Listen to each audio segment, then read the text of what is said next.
Presenta Junta Departamental de Maldonado, Enjoy Punta del Este de Administración Nacional de Puertos, Grupo PLA Constructora y Shark Club.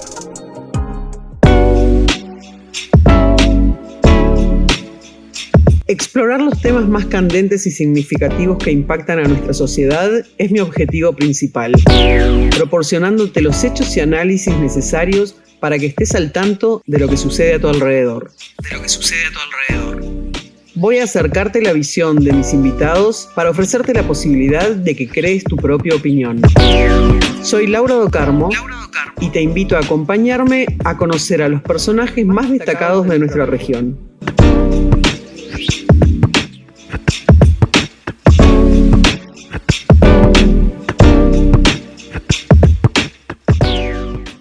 Buenas noches y bienvenidos a una nueva edición del ciclo de entrevistas de Punta News en Canal 2. Un gusto reencontrarnos como todas las semanas. Y hoy, para una entrevista que veníamos posponiendo y acumulándose temas desde hace muchas semanas.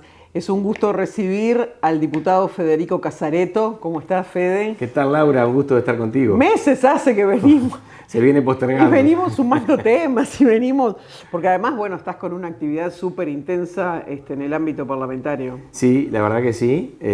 No solo las comisiones, industria, ambiente, con lo de Casupá, todo el tema de salud, sino ahora la rendición de cuentas que también se suma, más las actividades partidarias en este año tan particular de los 190 años. O sea, que estoy prácticamente yendo y viniendo todos los días.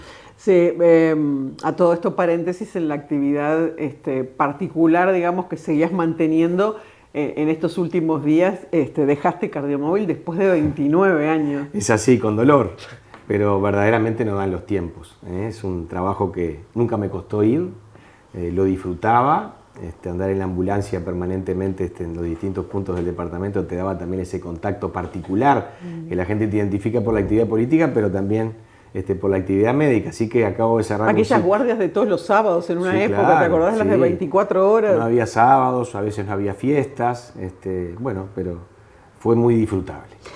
Bueno, volviendo a toda esta actividad intensa parlamentaria, bueno, vos no integrás la comisión, digamos, de Hacienda, Presupuesto y demás de la Cámara, pero más allá de eso, digo, es conocido y público que en estas últimas horas también comenzó la votación en la comisión de la rendición de cuentas.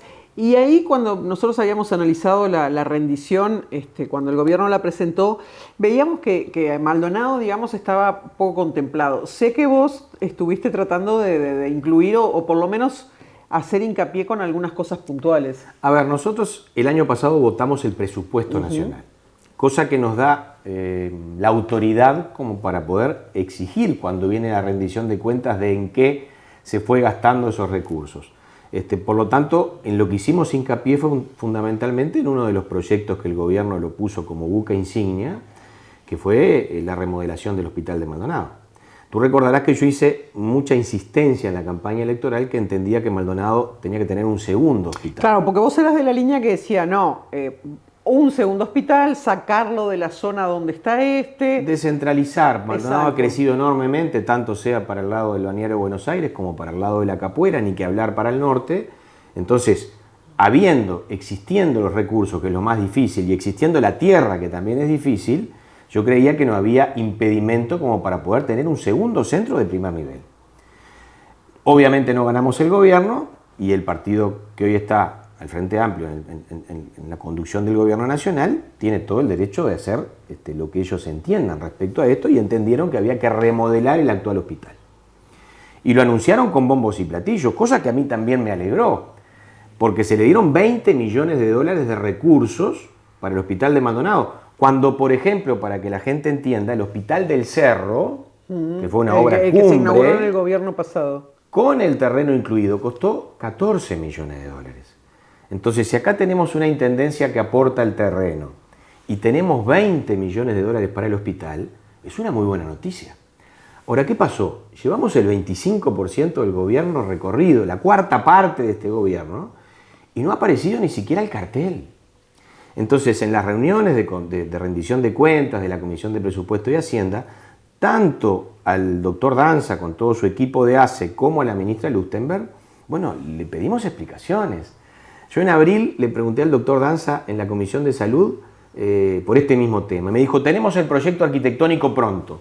Sin Y después embargo, fui a reunirme con Abella, con Miguel, Sí. a la Intendencia, un mes después, y me dijo, mirá, tengo acá todo el proyecto, no lo mando a la Junta, al del Claro, porque el terreno. intendente tiene que mandar la autorización a la autorización. Junta para dar en comodato Exacto. o la forma que sea ese terreno que se va a utilizar para la ampliación del hospital, que es de la intendencia. Y me dice, no lo puedo mandar porque no he recibido el proyecto arquitectónico. Entonces, hace poquitos días, tanto a Danza como a Lustenberg, le pedimos, por favor, que se avance en este tema, porque esto ya no es cuestión de que no hay recursos.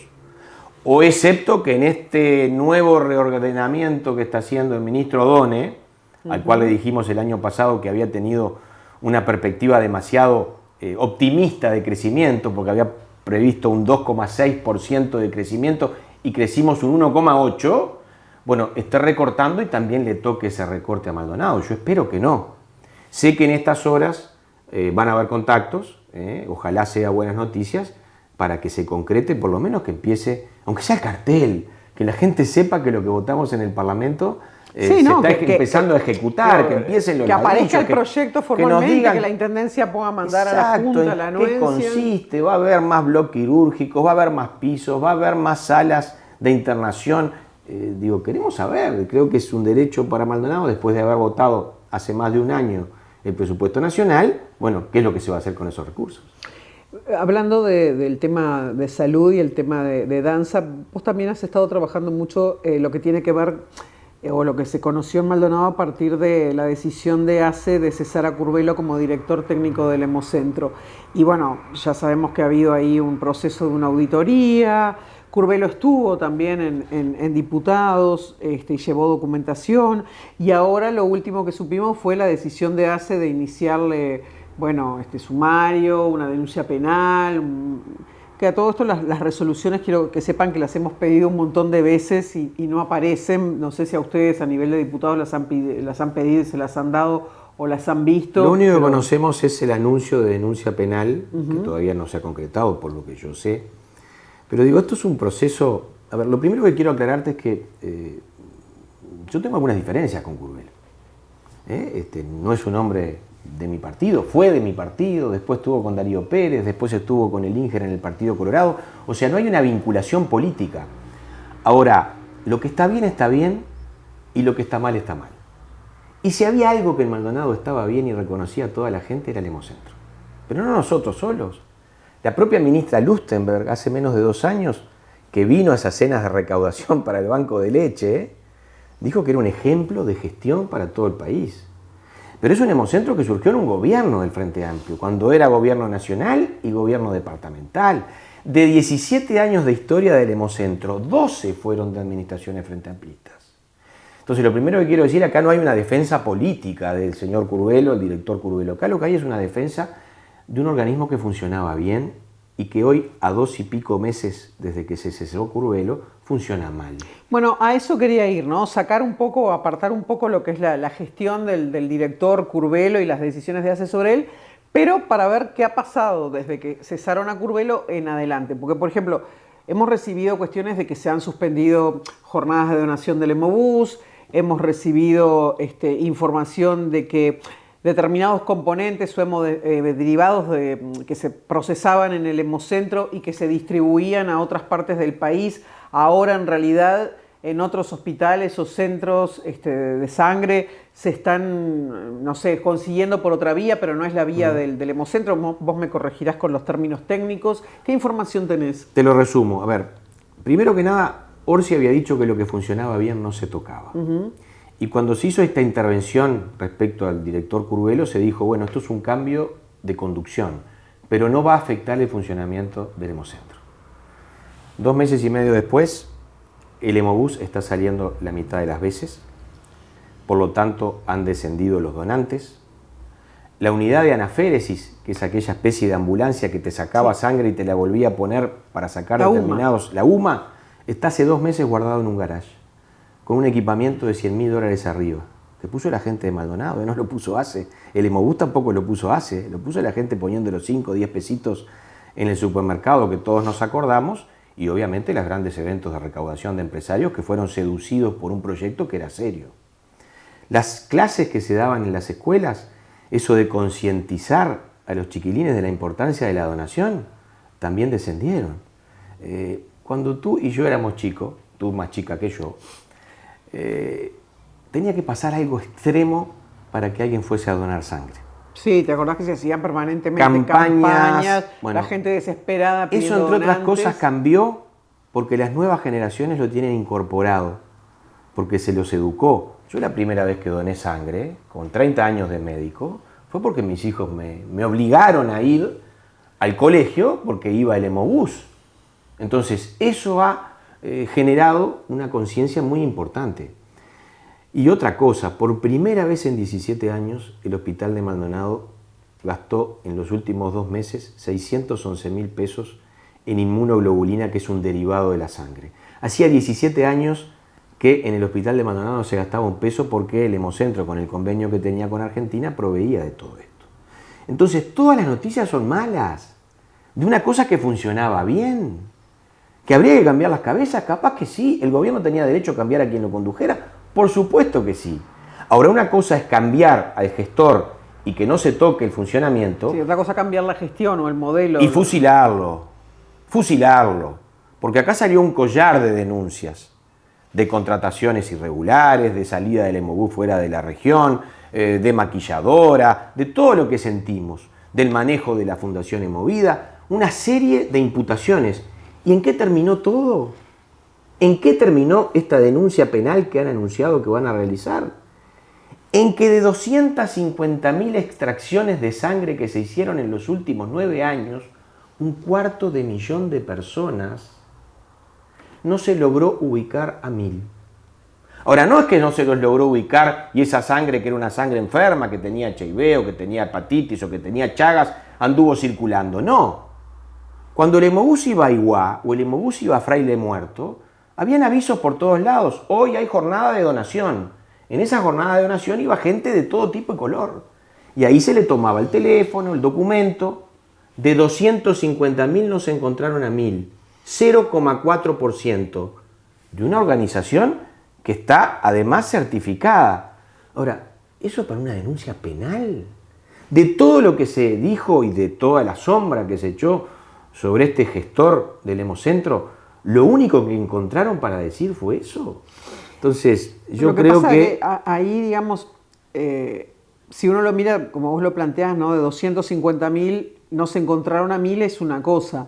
Ahora, obviamente, de los 250.000 no es que a todos hubiera que avisarle que de repente su donación y el chequeo de su sangre diera determinadas cuestiones irregulares. Mirá, Federico, viniste a donar sangre, hicimos el chequeo y sabes que no pasa nada con la donación, se puede usar, pero tenés el colesterol alto. Estamos hablando de otro tipo, ¿no? HIV, lo que vos decías.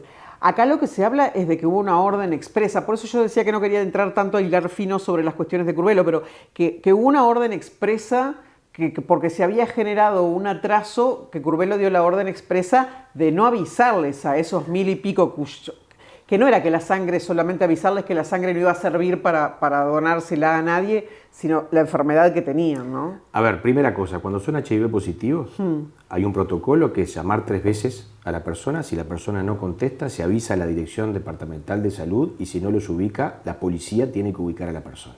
Por lo tanto, sacamos a todos los HIV.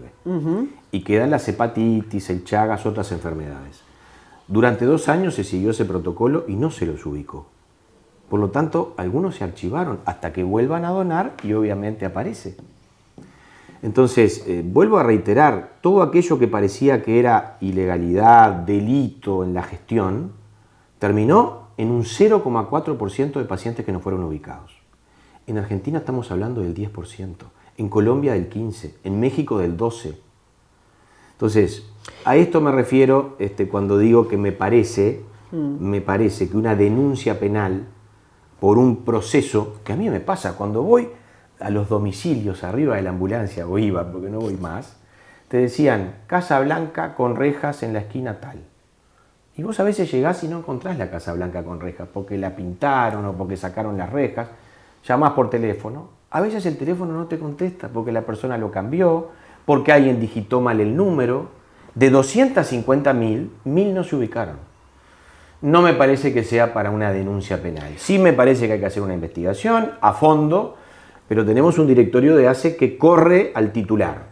Denuncia penal contra Cipriani. Y hoy vemos que Cipriani contrató el Círculo Católico igual que lo contrató el Frente Amplio, contratan ITHG las ambulancias igual que contrataba Cipriani, lo del CASMU ni te digo. Entonces, la telecatástrofe del titular de la denuncia penal vende mucho más que decir vamos a investigar a ver si... Ahora, la gestión del Hemocentro, esto que vos decís, ¿no? Que bueno, se podía haber cambiado independientemente de Curvelo, del nombre, del gestor que estuviera antes, el que esté ahora al frente de la gestión. Digo, pero vos acabas de decir, por ejemplo, ese gasto que hace 17 años que no se hacía. ¿Vos pensás pedir algún pedido de informes o ya lo hiciste sobre esta cuestión, ¿no? O sea, a ver, la baja de la cantidad de donantes, la UMA parada y sin usar, el Hemobús con muchas menos salidas y esto otro, ¿no? Los componentes, los hemoderivados que ahora, por alguna razón, se tienen que comprar por parte de las instituciones en vez de que los siguiera, porque además, a ver, convengamos que detrás de todo esto hay costos, ¿no? Bueno, vos ya decías, 300.000 pesos por mes o más. Y yo no sé, Laura, si además de costos no hay otra cosa. Porque esto que pasó en el Hemocentro ahora, habían intentos 2 o 3 veces por lo menos en los últimos 17 años de que esto sucediera. Pero cuando decimos, ¿tú te acordás? Decimos intereses particulares. Ah, por supuesto. ¿Tú te acordás que veníamos los diputados 2x3 o convocaban al presidente de ACE o el propio ministro tuvo que venir? Porque justamente había venido una ola de desarmar al Hemocentro. Porque los laboratorios se pierden, algunos de ellos, $1.800.000 por año de venderle al Estado hemoderivados que el Hemocentro, por su acción y su gestión, generaba en Argentina. Y que ahora el Hemocentro mandaba plasma. Y que ahora eventualmente están volviendo a vender. Y por lo menos. O sea, el Hemocentro antes mandaba el plasma a Argentina, ahí se hacían los hemoderivados, se devolvían al Hemocentro y el Hemocentro los distribuía en la medida que además le pedían. En 17 años se había gastado del Hospital de Maldonado 0 pesos. En estos 2 meses se llevan gastado 611.000 pesos. ¿Y se sabe a quién le compró esos hemoderivados? No, eso no lo sé, eso tenemos que obviamente buscarlo, pero evidentemente es ámbito privado. No se lo compró a ningún ámbito público porque no hay producción pública de esto en Uruguay. Bien. Digo, porque es un tema importante, ¿no? Sí, claro que sí. Que corre paralelamente al tema. Y más con esto que se habla 2x3 de los laboratorios y ese vínculo con algunos profesionales, las invitaciones a congresos, los viajes pagos, los lindos hoteles. Hay todo un tema que el otro día en la rendición de cuentas con la ministra de Salud Pública fue uno de los puntos que hablamos. Si eso está legislado, bueno, dijo que esto se viene manejando igual que se ha manejado toda la vida, que es el vínculo que se da en el mundo de las empresas privadas con los profesionales, como forma de difundir determinados productos que son novedosos a veces en la industria médica. Pero entre empresas privadas es una cosa, o entre médicos incluso de mutualistas o directivos de una mutualista particular, pero es distinto cuando hablamos de que el Estado, ¿no? Exacto, y esa es la función que tenemos los legisladores, de explicar o por lo menos buscar las causas de por qué pasan algunas cosas. Fue muy raro esto del Hemocentro, porque además involucra mucha gente, que vuelvo a repetirte, puso mucho. Tratar de convencer en una zona como la nuestra, donde viene gente riquísima, de las que conocemos, pero otras que no conocemos, para que se involucren y pongan un peso en algo, tienen que creer en ese algo. Tú nunca viste una fundación que juntara recursos en forma abundante para un hospital, para un liceo, para un hogar de ancianos, no. Después de 17 años el Hemocentro logró enamorar a esa gente, que año tras año hacía las cenas estas y recaudaban primero para el Hemobús, después para el Hemocentro, últimamente por el Banco de Leche. Ahora esa gente, a la cual tú le pediste dinero para el Banco de Leche del Hemocentro, ¿está dispuesta a poner dinero para el Banco de Leche del hospital? Bueno, ahí eso quería ir porque el otro día cuando ACE hizo la resolución o se publicó en el Diario Oficial hace pocos días con el tema del nuevo hospital y algunas cosas que quedaron en zonas grises en esa resolución que no están tal cual así, vos saliste muy fuerte y dijiste, se van a robar o ACE se roba el dinero de la cena, por ejemplo la del Banco de Leche. Exacto, un robo entre comillas. Sí, exacto. Porque además nosotros veníamos del día 13 de mayo preguntarle específicamente, y yo lo compartí con los colegas tuyos y contigo, lo que dijo Danza, que dijo, ese dinero ACE no lo puede tocar, yo no puedo disponer de él, ese dinero de la Fundación Hemovida. Sí, eso fue el 13 de mayo. Hablaba de la recaudación justamente de la cena, de las emociones para el Banco de Leche. 13 de mayo, 14 de mayo, Laura. O sea, no es que se les prendió, ya estaba pronta la resolución, le emitieron al Parlamento, 14 de mayo. Sí, pero viste que la resolución no habla, por ejemplo, específicamente del monto de los 2 millones, ¿no? No, pero te dice que los recursos que administra la Fundación Emovida van a formar parte de la nueva reestructura del hospital. Claro. Y la gente no puso para darle plata a ACE y al hospital. Pero ¿y eso no querrá decir que como el banco de leche humana está supuestamente, porque no lo hemos visto el proyecto, dentro del nuevo hospital, esa manzana nueva que va a tener el hemocentro, el banco de leche, el hospital reformado, bueno, para la parte del banco de leche se proveerán? Porque ahí es donde yo digo que quedó una zona medio gris, ¿no? Pero para eso que ACE ponga la plata, no que la pongan los privados, porque los privados lo pusieron para el hemocentro, que son unidades ejecutoras diferentes. El hemocentro depende del Servicio Nacional de Sangre y fue autorizado a tener un banco de leche que ya venía funcionando. Y otra cosa es el Hospital de Maldonado, que dicho sea de paso, tú cruzás la calle, caminás 17 metros y parece que salís de la Clínica Mayo de Estados Unidos para encontrarte con las dificultades de ACE, las carencias, las roturas, la burocracia, los problemas. Ahora, convengamos que también fue raro cuando se planteó el tema del banco de leche, porque los técnicos y toda la gente que trabaja en el hemocentro es especialista en hemoterapia, en derivados, bueno, en todo lo que sea de sangre, ¿no? Bancos. Banco de sangre, banco Pero de leche. los propios funcionarios del hemocentro te dicen que ellos no tienen la capacitación y que tampoco es sus funciones para las que fueron contratados trabajar en un banco de leche, que digamos, lo único que tiene parecido es que es de banco, pero que son rubros muy distintos. ¿Y qué te puedo decir para el hospital que nunca tuvo un banco de leche? El hemocentro les parecerá falto de capacitación y falto de experiencia, pero tuvo un banco de leche durante mucho tiempo que dio muchos litros de leche para las madres que no podían amamantar. Y ahora vas a generar uno en el hospital donde vas a hacer incluso un llamado a concurso para que alguien se presente para dirigirlo. Entonces, no sé, no me cierra. Pero además vuelvo al principio. Si a mí vos me decís, te pido plata para un proyecto que es creíble, que me da las garantías de alguien que ha gestionado bien, yo la pongo. Ahora, si me decís, te pido plata para lo que funciona verdaderamente mal desde hace muchísimos años, y esto es independientemente de las administraciones políticas, porque si hay algo que no da resultado en el Uruguay son los hospitales de salud pública a la hora de la gestión. Todos los gobiernos han tenido dificultades en materia de gestión, que las demoras especialistas, que las demoras en la puerta de emergencia, que los cierres de bloque quirúrgico, que los traslados, todo es problemático. Yo te pregunto, si tú le hubieses dicho a todos esos empresarios que pusieran y apostaran por el Hospital de Maldonado, ¿lo hubiesen hecho? Cuando hay una gestión del Estado, que es una gestión política, que viene un gobierno y pone su gente de confianza, ¿lo hubiesen hecho? ¿O lo hicieron porque aquí había una gestión que por lo menos en los últimos años había dado buenos resultados? Y te lo vuelvo a repetir, no lo decíamos nosotros, lo decía todo el espectro, venían todos aquí a conocer el hemocentro y a tratar de replicar en otros puntos del país ejemplos como este. Me quedo para cerrar este bloque con este tema del gasto en los hemoderivados y la nueva gestión, digamos, del hemocentro. Hacemos una pausa y seguimos charlando. Con mucho gusto.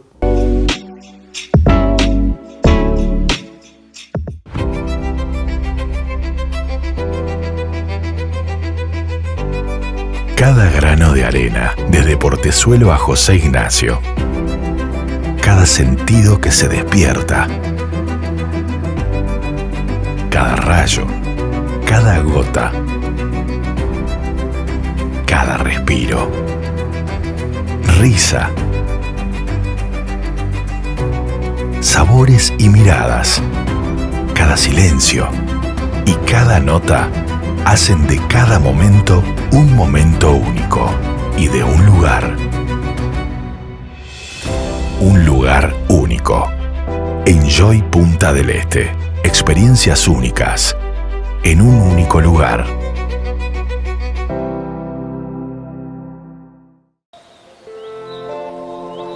¿Cuántas veces hemos estado en situaciones límite? Esas que parecían no tener salida. Hay dolores que todos sentimos, pero en el camino también hay afecto, refugio y alegría. Contener a quien piensa en suicidio implica escuchar sin juzgar. Es posible prevenir.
Continuamos esta noche charlando aquí en el ciclo de entrevistas de Punta News y Canal 2 con el diputado Federico Casareto.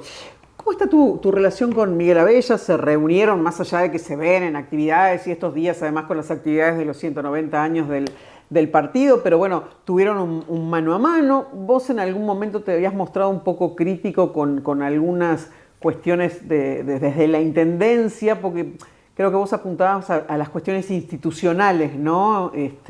¿Cómo está ese vínculo? Excelente. Yo con Miguel, a ver, tenemos más de casi 30 años de vínculo. Comenzamos juntos militando, él venía de la lista 20, yo venía del movimiento de Rocha, en todo lo que fue aquel surgimiento de Todos por Maldonado, en su momento con el liderazgo del ingeniero Antía. Después él siguió su camino, yo seguí el mío, y bueno, ahora le toca ser quien conduzca los destinos del departamento. Y lo que he encontrado es una gestión totalmente distinta en el relacionamiento partidario fundamentalmente y en el vínculo. El vínculo personal tiene mucho que ver en el funcionamiento de las cosas. Y es un hombre llano, horizontal, sincero, sin rebusques, sin libretitas. Eso es por Antía. No, eso es por lo que es él. Porque yo creo que es una buena... Era famoso y hablaba de su libretita abiertamente. Sí, tenía sus libretitas, pero digo, es un hombre que no tiene, me parece a mí, facturas para pasar. Que si tiene que decirte algo te lo dice de frente. A mí me encanta la gente frontal porque yo soy un hombre frontal. No me gustan los rebusques. Entonces, creo que hay una nueva gestión que tiene esa visibilidad por lo menos. Tal vez no es tan ampuloso ni viene con tanto pasado, pero sí creo que está haciendo una muy buena gestión, con las puertas abiertas. Y bueno, yo me debía una conversación con él, porque había asumido la titularidad de la banca en octubre y bueno, había pasado todo el verano, que todos sabemos que toda esta actividad, él tiene mucho más trabajo y nosotros los legisladores justamente de repente cuando más afloja. Y bueno, tuvimos una conversación que fue excelente, hablamos de todos los planes que él tenía, que algunos se están concretando en estas horas, y obviamente nosotros también desde el punto de vista legislativo. Pero ese episodio que fue, recuerdo cuando vino la ministra Lustenberg... Sí, por el aniversario de la asistencia. Que estaba en pleno pico justamente el cuestionamiento a lo del hemocentro y también a lo que pasó con la anestesista y la médica fallecida. Y a mí en ese momento me pareció que una cosa es tener un buen vínculo con la ministra, que es necesario, que hay que construir juntos, y otra cosa es expresarle solidaridad en ese momento en el cual... nosotros los legisladores habíamos entendido, de todo el partido, habíamos pedido una investigadora incluso, que se había procedido mal. Entonces, fue ese chispazo, que obviamente en esa reunión también lo conversamos. Él tiene una función que es ejecutiva, que es gobernar y concretar cosas. Nosotros tenemos una función que es legislativa, que entre otras cosas es controlar al gobierno. Y nosotros no podemos abdicar de esa función y él tampoco de la de él. Entonces, simplemente un intercambio que duró 30 segundos de una reunión de casi una hora en donde hablamos de un montón de proyectos que son buenos para Maldonado.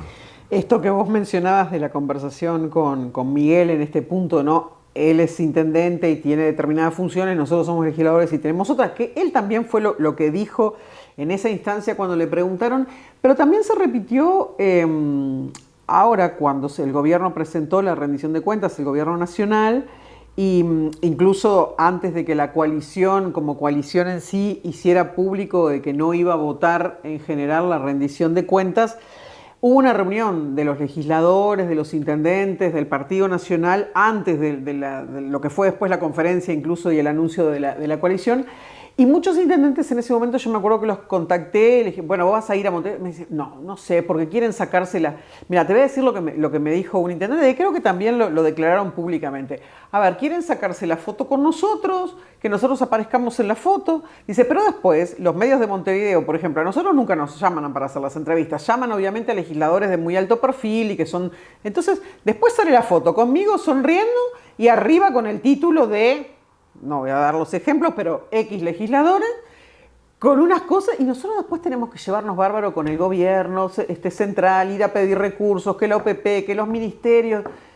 Dice, nosotros no vamos a ir, me decían algunos intendentes, ¿no? ¿Cómo ven ustedes desde el Parlamento justamente esa cuestión, ¿no? Que son dos trabajos distintos, dos tareas distintas, pero que también pertenecen a un mismo partido con lineamientos políticos. Primera cosa, para el abordaje de la rendición de cuentas se convocó a la agrupación parlamentaria. Primero del partido y después de la coalición. Nunca se convocó a los intendentes. Sí hubo reuniones que se tuvo con los intendentes respecto a lo que iba a ser la rendición de cuentas, pero no la decisión que tuviéramos los parlamentarios. Los parlamentarios no consultamos a los intendentes a la hora de tomar decisiones de una ley. Como los intendentes tienen su congreso de intendentes y toman decisiones ejecutivas que no les consultan al Parlamento. Claro. Y eso no genera ningún tipo de dificultades. Ahora, respecto al tema de fondo, yo diría la frase vieja y conocida de zapatero tus zapatos. Un intendente tiene que gobernar, tiene que ejecutar, tiene que tener buen vínculo con los ministerios. Bienvenido sea que acuerden y que concreten cosas. Los legisladores tenemos que hacer las leyes, tenemos que representar al departamento donde estamos y tenemos que controlar al Ejecutivo. Y no podemos abdicar de esas cosas. Entonces tenemos mucho más choque que el que tienen los intendentes. Ahora, yo me quiero quedar con la imagen de Domingo Burgueño Miguel, que él abría las puertas de la presidencia, entraba, se paraba en el departamento más rico del país y el más poderoso del país y exigía cosas. Y no andaba con medias tintas viendo a ver si... Vamos a entendernos, Maldonado le genera muchísimos recursos al Uruguay. Por lo tanto, cuando vienen los ministros aquí y firman determinados convenios y concretan determinadas obras, no son regalos que nos están haciendo, no son favores que nos están haciendo. Yo creo que Maldonado... ¿El gobierno departamental de repente es demasiado complaciente de alguna forma con el Frente Amplio? Yo no digo eso. Yo lo que digo es que hay que plantarse frente al gobierno nacional exigiendo lo que Maldonado merece. Entonces, nosotros recibimos mucha gente de todo el Uruguay. ¿Tiene que haber más vivienda o no? Por supuesto. Las escuelas de Maldonado tienen más chiquilines que las que tienen las del resto del interior. Entonces, hay que exigir que haya más escuelas, que tengan salones más grandes, que haya más maestros, que haya más policías, porque la población nuestra crece, porque la situación de gente en calle de Maldonado no es la de Tacuarembó, donde hay 5 o 6, no es la de Río Negro, donde hay 4 o 5, acá estamos llegando a 500. Entonces, no es esa relación de te voy a pedir, no. Creo que Maldonado tiene que exigir algunas cosas. Claro, la diferencia entre pedir y la diferencia entre exigir. Por eso yo planteé esto que se decía, si lo decías por una cuestión más complaciente, porque uno mira las redes, está en grupos de WhatsApp, lee cosas, y dentro de Maldonado hay como que cierta corriente de personas que votaron al Partido Nacional o que votaron y eventualmente incluso a este intendente que tenemos, el intendente Abella, que critican o ponen en tela de juicio ese vínculo tan cercano, ¿no?, con el Frente Amplio local, con el Frente Amplio nacional, que incluso que cuestionan a veces hasta las actitudes, ¿no? Y yo qué sé, acá en la Junta, por ejemplo, que estamos grabando hoy, dicen, bueno, pero el intendente viene a la Junta, vienen a plantear algún tema y pasan primero por la bancada del Frente Amplio antes que por la bancada del Partido Nacional. Pequeñas cosas. Y hay mucha gente que lo ve esto como una actitud tal vez demasiado complaciente. Por eso me hizo acordar y te lo planteaba ahora. No me hago cargo de esas cosas que las he escuchado. Sí, claro que las he escuchado, pero yo no soy de los que piensa eso. Sí digo que no es lo mismo ser intendente que ser legislador. Y sí traigo una frase que en el año 64 dijo Javier Barrios Amorín, que era transar sí, pero no hasta el punto de no reconocernos a nosotros mismos. No hay cosa mejor que llevarse bien, no hay cosa mejor que tener buen vínculo, no hay cosa mejor que las cosas, valga la redundancia, salgan y se produzcan sin peleas, sin forcejeos, sin pulseadas. Entonces, todo lo que apunte a un buen relacionamiento, bienvenido sea. Si tenés que reunirte 25 veces con los ministros y llamar a los legisladores de la oposición primero, ese no es el tema. Lo que sí digo es, mientras no dejemos de ser lo que somos, mientras no perdamos pilchas por el camino, no hay ningún tipo de problema mientras Maldonado logre lo que tiene que lograr. Pero sí parémonos donde estamos. El país sin Maldonado sería otro. Maldonado le aporta mucho al país. El turismo es la principal fuente de ingresos, más que la ganadería y más que la agricultura. No que la ganadería y la agricultura, pero si los separamos solos, es el mayor ingreso. Entonces, a veces hay cosas que hay que pedirlas, pero si no las lográs, hay que exigirlas. Y no ir con un complejo de que, como soy intendente, o soy del interior, o soy tal departamento... El intendente de Maldonado es uno de los hombres más poderosos del Uruguay. Primero, por el respaldo que tuvo. Sí, segundo, claro, por el respaldo que tiene en la propia Junta Departamental, que le permite llevar adelante un montón de cosas que otros gobiernos departamentales no los puede llevar. Entonces, hay que exigir, y para eso también estamos los legisladores del partido, ¿no? Para ayudar y para pelear y para empujar las cosas que se compliquen.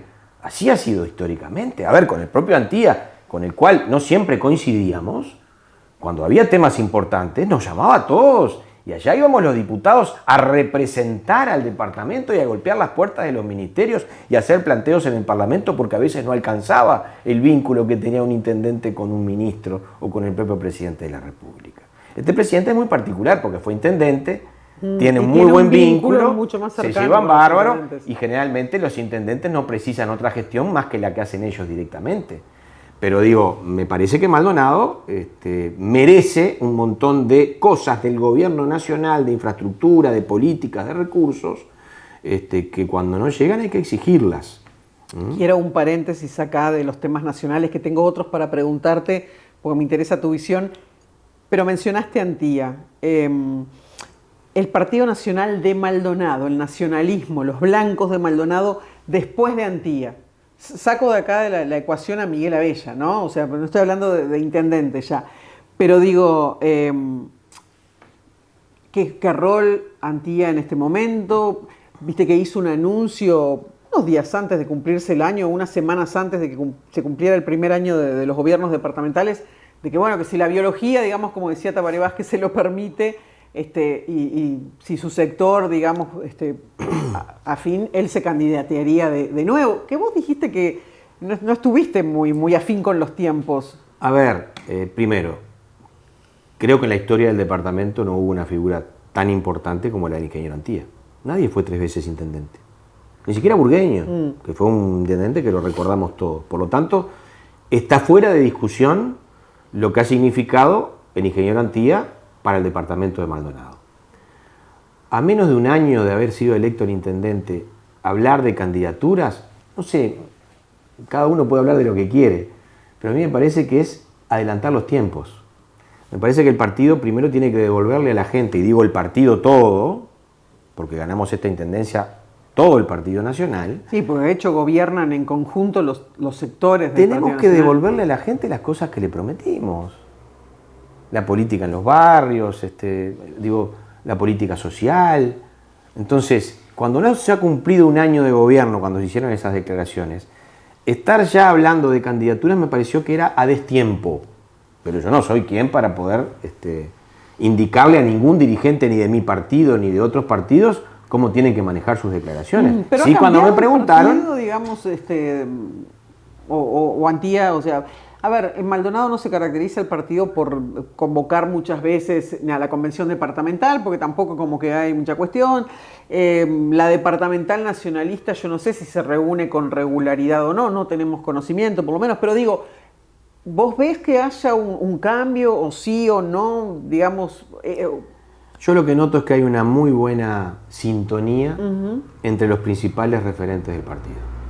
Rodrigo conversa semanalmente con el intendente con él, los legisladores también, tenemos un excelente vínculo que en otras veces no lo hubo. Entonces, desde ese punto de vista, si fue para mejor o para peor respecto a la conducción partidaria, yo lo que te digo que hoy el Partido Nacional no ve resentido su funcionamiento orgánico con la conducción y el liderazgo del intendente departamental, que fue el hombre más votado, en absoluto. Que diría, es más, creo que hay un relacionamiento, como te decía al principio, mucho más llano, que hace bien.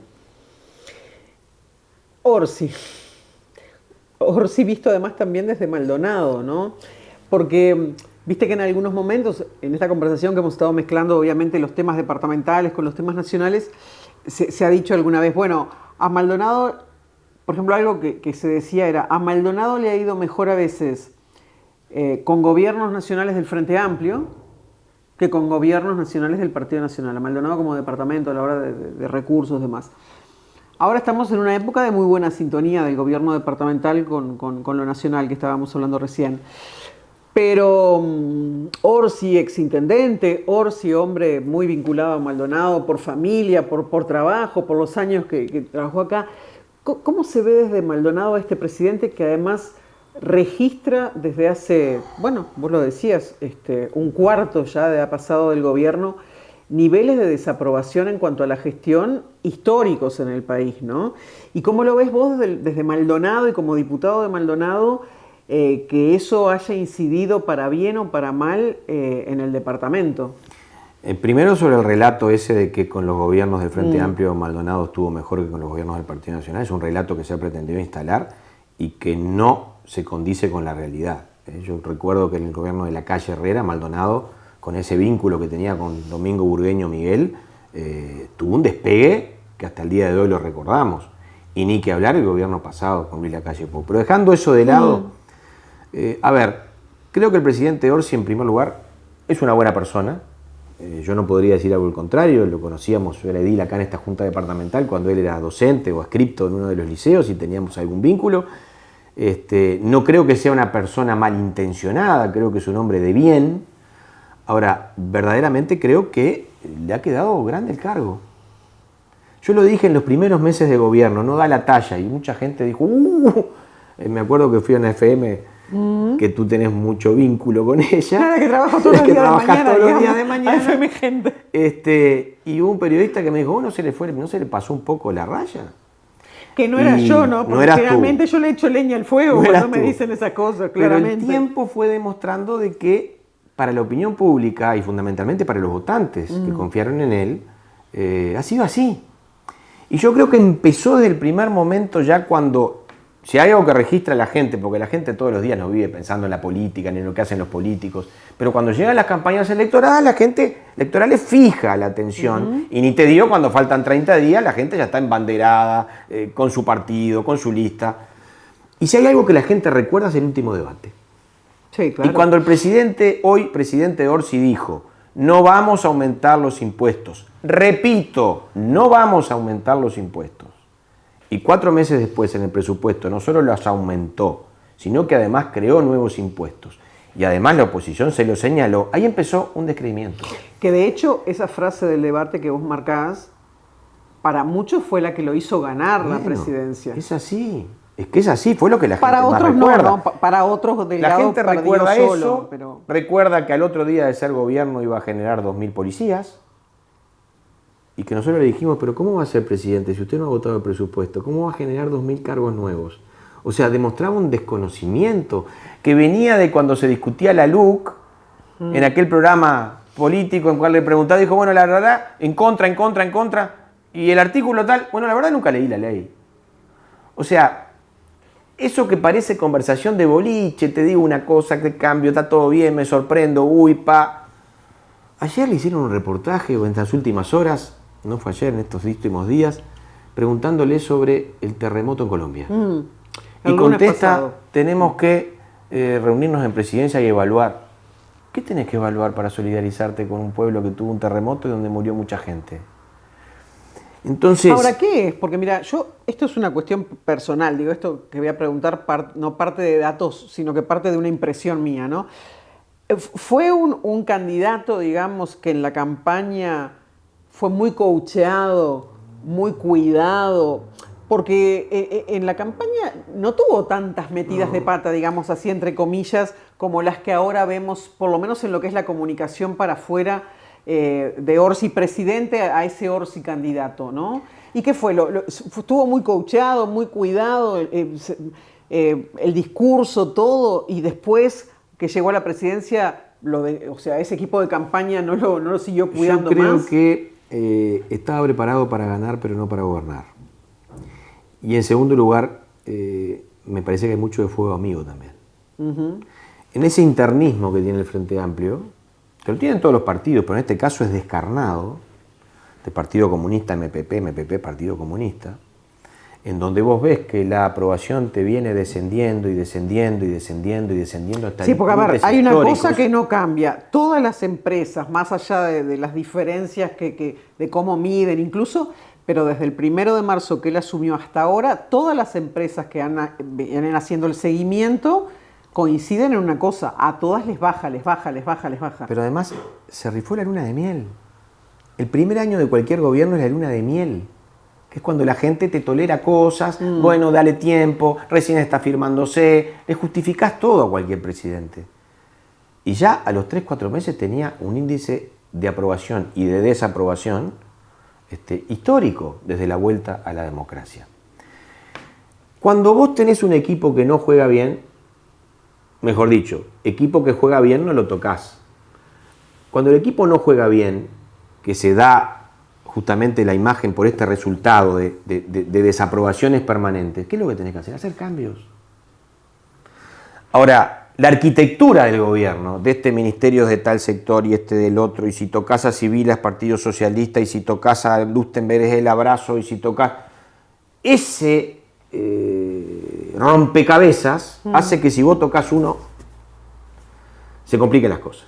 Tocás y es a lo uno, que tocas a todos, una cosa así. Exacto, pero es la única explicación que vos tenés para un hombre que está mirando todos los días cómo su gobierno se desgasta, ya no de la oposición, que la oposición obviamente hace su juego en el sentido de que fuimos elegidos para hacer oposición, para tratar de controlar, para tratar de oponernos a lo que nosotros no queríamos y que se está llevando adelante. Pero otra cosa es el gobierno que no da pie en bola. Pero además que se perdió un año entero sin respuestas. Ganaron, entre otras cosas, porque los homicidios del gobierno de la calle Pou habían bajado solo un 3%. Ahora, tuvimos un año de catarsis, diálogo de seguridad, lluvia de ideas. ¡Un año! ¿Qué tenemos hoy? Que todas las cifras, sobre todo la de los homicidios, volaron. En el tema educativo, debate educativo. Terminan resolviendo 1.000 personas cuando en el Parlamento votaron 2.400.000. El diálogo social. PIT-CNT, Partido Comunista, tratando de imponer cosas que por los votos no la pudieron imponer. Porque ¿cuál es el diálogo social? ¿Cuál es el ámbito del diálogo educativo? ¿Cuál es el ámbito del diálogo de la seguridad? El Parlamento. Tú ahí haces que 2.400.000 personas resuelvan que haya 6 partidos y que ahí se debata lo que hay que debatir de educación, de seguridad, de BPS, de AFAP. Ahora, como los integrantes del Partido Comunista y del PIT-CNT, que son corporaciones, no tienen los votos para imponer esas soluciones, porque la gente no optó por esas, generan ámbitos paralelos, antidemocráticos muchas veces. Sí, bueno, porque pero ahora terminan también queriendo... estamos asistiendo a que, bueno, después de generar el ámbito del diálogo social, por ejemplo, para la parte jubilatoria, ¿no? Lo que es el sistema previsional, y los compromisos que asumió con el PIT-CNT este gobierno, hubo que decir y salir O'Donnell y decir, bueno, miren muchachos, me refiero concretamente al tema de las AFAPs, Pero por Laura, ejemplo, ¿cómo ¿no? puede ser que haya 30.000 docentes y resuelvan 700? Y todavía esos 700 van a un diálogo educativo y pretendan imponer lo que votaron 2.400.000 uruguayos. Entonces, todo eso es un combo que verdaderamente creo que no le hace bien al país, porque el Uruguay debería ser una suma de mejoras. Bueno, terminó tal presidente, viene el otro, agrego lo mío, y viene el otro y trato de mejorar lo que hizo el anterior, y viene el otro, y así progresan los países. Y no este gobierno que no da pie en bola en los principales temas y que además ha venido con el espejo de retrovisor. Hablábamos de la salud Y tú las noticias que has tenido de ACE es la denuncia de Cipriani, la denuncia de Curvelo, el Hemocentro que se ve. Sí, yo ¿Dónde he marcado están? varias veces, lo hemos hablado con entrevistados en el programa, que yo recuerdo claramente, porque aparte estaba ahí en Montevideo escuchándolo, cuando el presidente dijo el 1 de marzo, vos te acordarás, no venimos a reformular, pero sin embargo, todo el primer año y seguimos, el gobierno tomó un montón de temas que se suponía que estaban laudados hasta por la ciudadanía, los que pasaron por plebiscito, por las urnas, y hemos venido con una suerte de refundación. Laura. Lo que pasa que a mí me preocupa, y la pregunta también era, más allá de esto que todos conocemos, de un presidente que además, pues si vos me dijeras, el gobierno está haciendo todo esto, el presidente tiene determinados rasgos comunicacionales o lo que sea, y tiene un respaldo cuando se le sale a preguntar a la población importante, ¿no? Pero estamos en esta situación y estamos con un presidente, no sé, 20 y pico fue el saldo positivo que tiene, o sea, donde propios y ajenos no están de acuerdo. Un ejemplo clave fue el tema de estos vehículos militares. Los blindados. ¿No pudieron mandar un proyecto de ley al Parlamento que habilitara a que militares pudieran conducirlos en los operativos policiales? ¿Por qué? Porque iba a darse la lucha. Partido Comunista, MPP, no iban a tener los votos. Los votos se los dábamos en la oposición. Ahora, no mandaron un proyecto de ley para no enfrentarse. Entonces, imagínate... Sí, porque aparte del Partido Comunista había salido Juan Castillo a decir de entrada que ellos no estaban de acuerdo. Primero, un ministro que es un secretario de un presidente que dice que no está de acuerdo en algo, tiene que dar un paso al costado. Es un secretario de un presidente, cuando el presidente manda. Ahora, cuando mandan los partidos, y es ese equilibrio que yo te digo que no se puede tocar, bueno, puede haber ministros que se den el lujo de decir no estoy de acuerdo con que el presidente se suba a un portaaviones. O voy a plantear en el Ejecutivo, como dijo hace unas pocas horas, voy a plantear en el Ejecutivo el tema laboral. A ver, el señor Castillo tiene que saber que el Ejecutivo es el presidente con el Consejo de Ministros o el presidente con un ministro. Es él. Entonces, también el Ejecutivo. se va a plantear a sí mismo. Entonces, creo que no está bueno. Nosotros hacemos la función que tenemos que hacer, que es tratar de corregir las cosas que no están bien. Ahora, no se puede decir aquí que cuando un gobierno le va mal está en peligro la institucionalidad, porque se ha entrado en ese camino. No cuestionen al presidente porque está en peligro la institucionalidad. Bueno, acá te meto otra pregunta que se las he hecho, por más que fuera de micrófonos, digamos, lo hemos conversado con muchos, pero también se los pregunto cuando tengo la oportunidad, como a legisladores nacionales, en micrófonos. Es la cuestión de cuidemos la institucionalidad, ¿no? El episodio de la camioneta.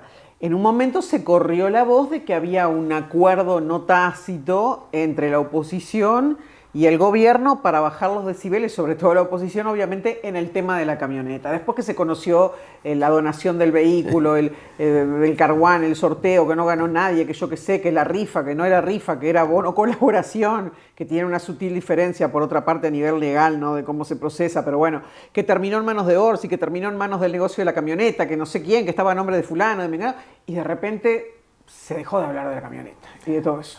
Laura, ahí está lo que te hablé del fuego amigo. La camioneta no la descubrimos los blancos, ni los colorados, ni el Partido Independiente. Salió de presidencia. La falta de regularización de su casa, de su parrillero y de su piscina no fue una investigación de la oposición. Son temas que lo filtran de la propia presidencia. Entonces no se le puede pedir responsabilidad a la oposición en temas que nosotros no tenemos injerencia. Sí tenemos injerencia en decir que la seguridad no va bien y proponer medidas alternativas. Sí tenemos injerencia en decir que la ministra Luttenberg no puede seguir al frente del ministerio si defiende a una homicida culposa como sentenció la justicia. Ese tipo de cosas sí. Ahora, institucionalidad. Hay dos frases que han querido instalar. No le peguen al presidente porque corre riesgo la institucionalidad. No, yo no me quiero acordar lo que se le dijo. No a la calle Pou, que nos acordamos todos, a la calle Herrera, a Valle en la crisis del 2002, a Sanguinetti. A ver, nunca peligró la institucionalidad. El pueblo no deja de creer en las instituciones porque tengamos un mal presidente. Si acaso estará esperando 3 años más para ver si puede elegir un presidente mejor. Y lo otro que han pretendido instalar es que cuando al gobierno le va mal y las encuestas le dan mal, dice, el descreimiento es de toda la política. Bueno, sí, eso es lo otro que dice el gobierno. Pero fíjense lo que da a la oposición las mismas encuestas. Primera cosa, Laura, ¿tú alguna vez que sos periodista desde hace, no voy a decir cuánto porque... Muchos. ¿Alguna vez viste encuestas de oposición? No, nunca. Segundo, ¿qué es la oposición? Porque la oposición es Salle, es Mieres, es Perrone, es el Negro da Silva, es Graciela Bianchi, es Lema. ¿Cuál es la oposición? O todos. Tú cuando evaluás un gobierno, el gobierno tiene un presidente y unos ministros que tienen una conducción. Cuando evaluás la oposición, yo no tengo nada que ver con Salle, ni tengo que ver con las idas y vueltas de Perrone con Cabildo Abierto.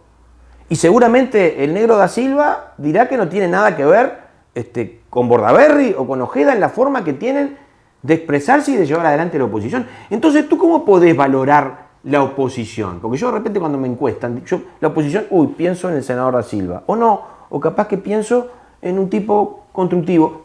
Entonces, ¿cómo valoro la oposición?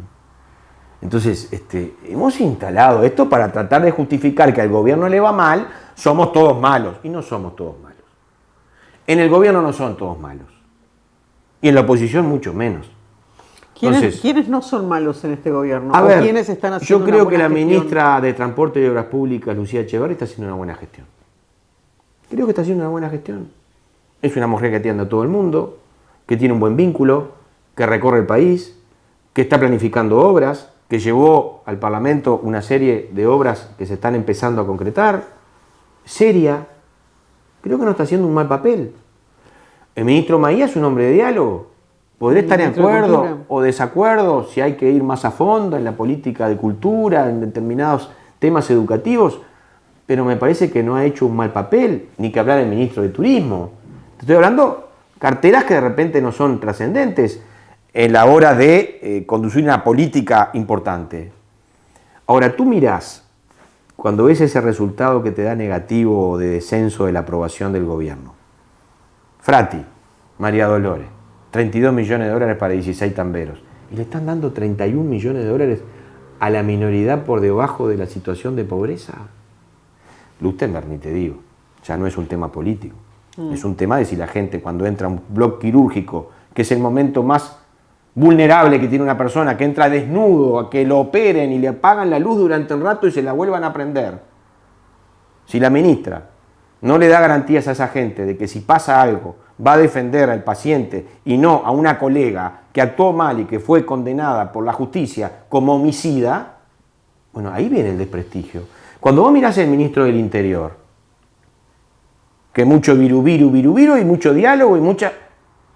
¿Pero dónde están las políticas? No se anima a mandar un proyecto de ley al Parlamento para que 8 blindados los puedan conducir los militares.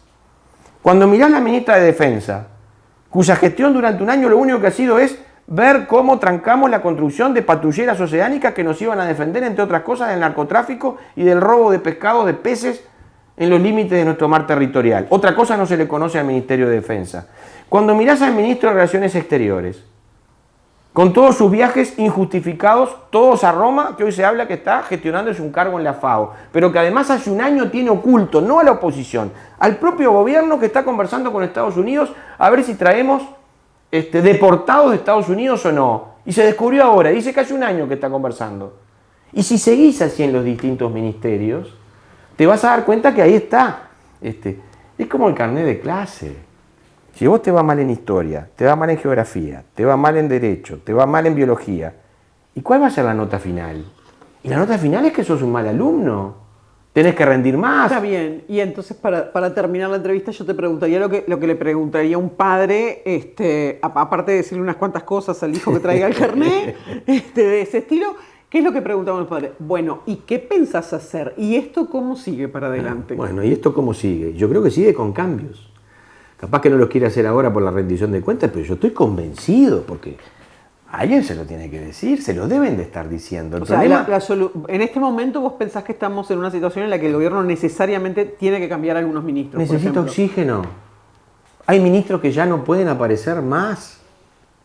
¿Has escuchado algo en el Parlamento, en Andan las charlas runrunes, con otros? Andan runrunes, ¿De pero que son va a haber todos- cambios? Que van a haber cambios se habla, incluso se habla de algunas personas, pero nada tiene fundamento. Pero digo, es la lógica, Laura. Si vos ves que te vas al precipicio, tratás de corregir, de desviarte del camino porque te vas a dar contra el precipicio. Y acá pasa lo mismo. Si vos todos los meses te da mal, cada vez peor, ya alguien tiene que decir, ¿vamos a cambiar algún jugador? ¿Vamos a jugar distinto? El director técnico no lo podemos cambiar, porque los presidentes en el Uruguay empiezan y terminan los mandatos. Sí. Así debe ser. Y eso es defender la institucionalidad. Y es defender lo que la gente eligió. Ahora, los secretarios de Estado, que son los que ejecutan las políticas, si no traen resultados, como en el fútbol, te quiero pila, pero tenés que defender mejor, o hacer más goles, o atajar mejor. Porque si no, el equipo no funciona. Fede, gracias por este puesta a punto. Sí me quedo atenta a las novedades que tengas con el tema de hemoderivados, además de los otros temas nacionales que seguimos permanentemente, pero bueno, estos capítulos que hacen más también a Maldonado. Un gusto recibirte. Un placer como siempre, Laura. Y a ustedes muchas gracias por abrirnos de nuevo la puerta. Nos reencontramos la semana que viene con otra edición del ciclo de entrevistas de Punta News en Canal 2. Presentó Junta Departamental de Maldonado, en Joy Punta del Este, de Administración Nacional de Puertos, Grupo PLA Constructora y Shark Club.